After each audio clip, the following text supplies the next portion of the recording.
Dave Schmitz, ResistanceBandTraining.com, coming to you with another exercise this week.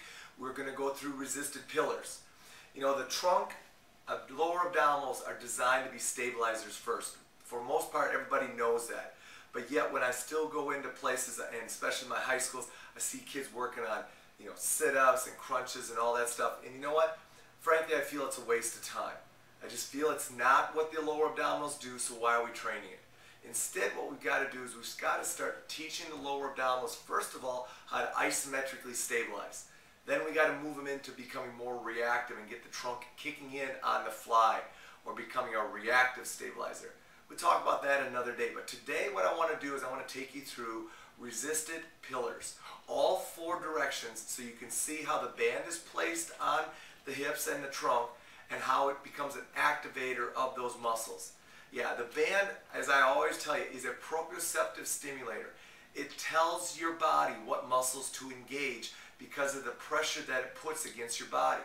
The tactile pressure or stimulus on your body tells the muscles, oh, this is where he wants to contract. And so immediately it wakes up those muscles that we need working. Let me show you what I mean. Let's go to the pillar first, forward pillar. Now, the easiest way is to do it with an extended pillar, which I call more of a push-up position. But you can definitely do it in a forearm position. The key is to make sure that before the person goes down into the front pillar, that they engage the band into their lumbar spine. So now the band is engaged in my lumbar spine. So all I have to do is drop down. And again, it's a little bit of a forward pull, but you're still figuring out where to squeeze and contract and pull those lower abdominals in. Now here's the cool part. To go into a lateral pillar, very simple, just rotate. Now here's the key. This hand is free. You can go ahead and do an exercise with this hand.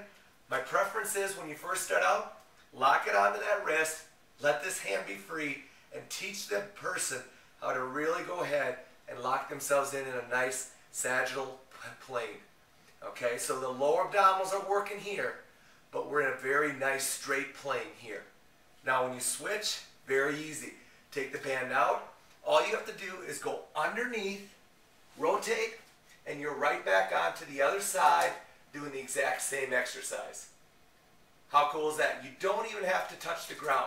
And I tell my people, hey, I want you to be able to stay up and activate and not have to lower that hip and touch.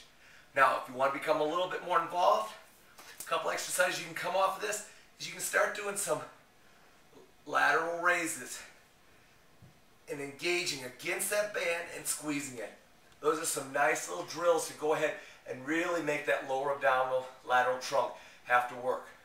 So front pillar, side pillar. Now let's go into posterior pillar.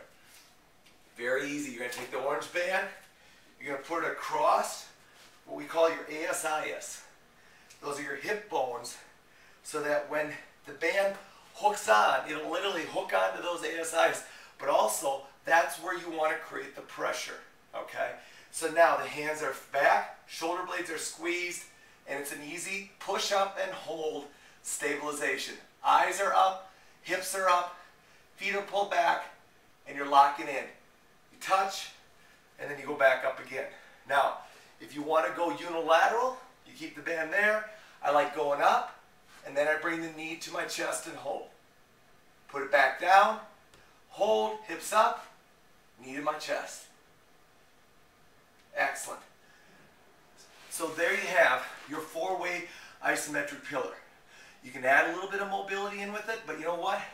Isometric stabilization comes first. Make sure your clients can go ahead and hold and use the band as a resistive tool to teach them where to contract.